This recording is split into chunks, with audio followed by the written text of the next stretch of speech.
Bonjour. En ce début d'année 2014, je suis avec Sandrine Ligou, candidate Front National et tête de liste de la liste Saint-Priest Bleu Marine. Sandrine, je crois que tu souhaitais tout d'abord présenter tes vœux aux habitants de Saint-Priest. Oui, tout à fait. Donc bonjour à toutes, bonjour à tous. Je vous présente tous mes vœux ainsi qu'à votre famille et à vos proches. Et je souhaitais vous rappeler que 2014 est une année importante au niveau des élections. Donc tout d'abord avec les élections municipales et en même temps ne pas oublier que nous allons élire également des conseillers communautaires. Oui, tu fais bien de le rappeler parce que c'est vrai qu'en même temps que l'élection des conseillers municipaux, donc du conseil municipal puis du maire, on a parallèlement l'élection des conseillers communautaires, c'est-à-dire des élus qui vont aller au-delà du simple cadre de la commune, puisqu'en fait ils siégeront au Grand Lyon et s'occuperont en fait de l'ensemble des communes du Grand Lyon. Donc c'est très très important, il faut le rappeler. En ce début d'année, moi je souhaitais qu'on parle un peu non seulement de ta campagne, mais aussi de ton programme. Alors ta liste est faite depuis fin 2013, tu es en campagne depuis le mois d'octobre-novembre. Voilà, tu as commencé, donc tu as été au-devant en fait des habitants de Saint-Priest, tu as entendu en fait leurs doléances, tu as préparé un programme. Ton début de campagne s'est très bien passé, très bons échos. Oui, il n'y a aucun problème, on est très bien accueillis, il n'y a aucun souci. Voilà, nous avions fait d'ailleurs un meeting ensemble. En fait, chose que tu poursuivras d'ailleurs sur 2014. Tu iras aussi à la rencontre des habitants. Moi, je voulais donc parler de ton programme que tu as concocté, que tu as fini. Alors, bien sûr, on retrouve des thèmes qui sont, comme dans toutes les communes gérées par la gauche, des thèmes qui sont semblables en fait à toutes nos listes Front National Bleu Marine. La première chose, le problème identique à toutes les communes, c'est la question de la sécurité. Qui est aussi importante en fait à Saint-Priest. Tu me disais d'ailleurs qu'il y avait un fait divers assez récent. Toute façon, là, on a constaté au mois de décembre, nous avons eu à peu près 15 voitures brûlées. On n'en a absolument pas entendu parler, aucun article, rien du tout. Et puis bon, un grand nombre d'incivilités dont les gens sont victimes tous les jours. Quotidien. Voilà, c'est des braquages, c'est des cambriolages. Voilà, ça ne baisse pas, contrairement à ce que veut bien dire Madame David. On se doute bien qu'à 3 mois des élections, elle ne va pas nous dire le contraire. Donc aujourd'hui, elle nous annonce 5% de baisse, ce qui est totalement faux, c'est impossible. Alors, qu'est-ce que tu proposes en fait? Alors nous, ce sera simple avec une tolérance zéro au niveau de la sécurité, ça c'est clair. Une augmentation accrue si nécessaire de la police municipale? Alors si nécessaire, mais bon, les embauches viennent d'être faites, donc on verra à ce moment-là. Bon, si cela suffit, on en restera là. En tout cas, une volonté de mettre fin à une gestion laxiste en fait de l'insécurité et en fait une politique beaucoup plus répressive pour assurer la sécurité des citoyens. Alors, le deuxième thème, c'est l'urbanisme.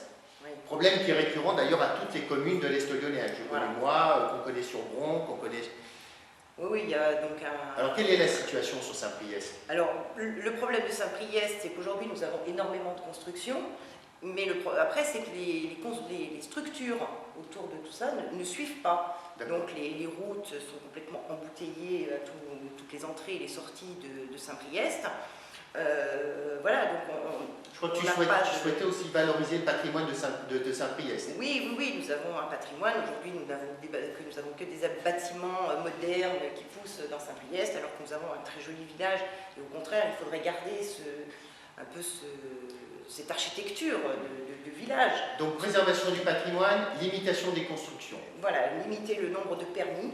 Avant de, on va remettre en place d'abord des structures et ensuite on redélivrera des permis si besoin, mais on va les limiter dans un premier temps. Et puis la création d'espaces verts, parce qu'on n'a absolument plus de verdure dans Saint-Priest. Alors, troisième thème, le commerce. Oui. Alors, le commerce, nous avons un grand nombre de commerces de renom qui étaient là implantés depuis déjà de nombreuses années, qui ont fermé. Voilà, donc on se retrouve avec des locaux complètement vides, parce que grand nombre de constructions, en dessous des bâtiments on fait des locaux, mais qui restent vides. Donc toi, pour avoir une ville qui soit dynamique, tu souhaites développer le commerce, oui, le diversifier? Le diversifier aussi, parce que on a toujours les mêmes commerces, donc on va remettre en place des commerces qui ont été fermés et que les gens nous demandent. Alors j'ai lu que dans ton programme aussi, tu souhaitais que certains quartiers qui sont complètement délaissés, il y ait une véritable politique là aussi de la municipalité pour qu'on reprenne en main les choses. Voilà, donc on a certains quartiers où il n'y a aucun commerce, ou alors on crée des quartiers, je pense notamment à Verviers, où on n'a pratiquement pas de commerce.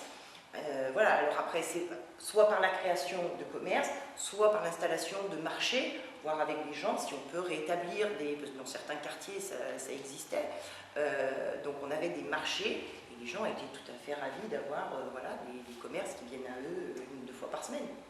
D'accord. Dernier point, c'est le social. On est dans une ville gérée par les socialistes, mais dans le domaine social, tu me disais, reste beaucoup à faire. Qu'est-ce que tu as mis donc du coup quelles sont les mesures que tu prends dans ton programme? C'est qu'on a tellement fait de social qu'on est aujourd'hui à 34% de logements sociaux, qui est énorme. C'est au-delà de la norme, ah oui, voilà. Qui est 25%. On va essayer de diminuer le plus proche des 25%, justement, essayer de revenir un petit peu dans la norme. Et donc, comme je disais tout à l'heure, en fait, c'est créer des crèches, créer des haltes garderies, des maisons de retraite, des proximité pour les sans-prio. Voilà. Oui. Tu parlais aussi d'une transparence dans l'attribution des logements sociaux. Alors, les logements sociaux aussi, on aura une transparence totale sur l'attribution de ces logements. Et voilà, donc après, on construire des structures qui vont avec le nombre d'habitants, parce qu'aujourd'hui nous sommes en manque. Alors toutes ces mesures, on les retrouvera en fait dans tes documents de campagne, on les retrouvera bien sûr sur ton site où ton programme en fait sera mis en ligne. Tu aideras aussi le présenter en fait au sans-prio à travers donc, des meetings ou pas simplement avec ton équipe sur les marchés. Donc voilà, vont être établis avec des thèmes qui vont changer régulièrement toutes les semaines pour présenter au sans-prio sur les marchés distribués. D'accord, donc une nouvelle équipe, un nouvel programme pour Saint-Priest, pour remplacer une mairie, je crois que ça fait 2 mandats de Martine David. Oui, donc une équipe municipale complètement à bout de souffle et incapable en fait de redonner du dynamisme à la ville ou de s'occuper du... elle était claire que de toute façon elle ne changerait rien à sa politique, donc si on veut du changement, justement, c'est pas avec les socialistes que ça va se passer. Voilà, je te remercie, donc vous aurez compris, pour avoir un nouvel esprit municipal à Saint-Priest, il faut voter donc la liste de Sandrine Ligou, Saint-Priest Bleu Marine. Merci, à bientôt, au revoir.